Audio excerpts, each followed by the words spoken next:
you feel like this is beyond a reasonable doubt? I mean, you realize I remember what I said in my he's opening. Going to be. It's not beyond a reasonable doubt. It's just what I find convincing is what I find overwhelming. So why are you so upset when people say they don't find it convincing? If that was the limitation of the claims that you made, if it was just, wait a second, there's a little bit of problems. There's some problems in this case that I have questions for that I want answers to. Nobody would have a problem, actually. At least of all me.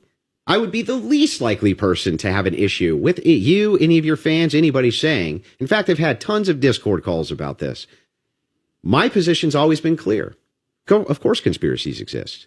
Some of them have way better evidence than others, but I've seen them myself. I know conspiracy. In fact, the federal government has hundreds of thousands of laws about conspiracies. They see them everywhere. We both know this, right? That's never what the problem is. The problem is when you make claims outside of, well, wait a second.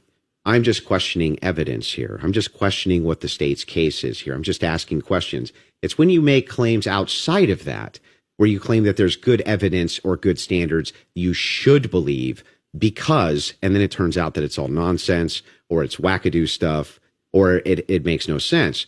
And when we have a chance to cross-examine your evidence that you've presented, I'm going to show a lot of that. A lot of this conjecture that's based on literally nothing, that leads from no inferences whatsoever. Like you couldn't even infer it logically. That's the problem. The problem has never been whether or not you just said, there's not enough in this case so far until we get to the trial. I remain unconvinced. I'm sure there's tons of people who remain unconvinced yet until we get to the trial.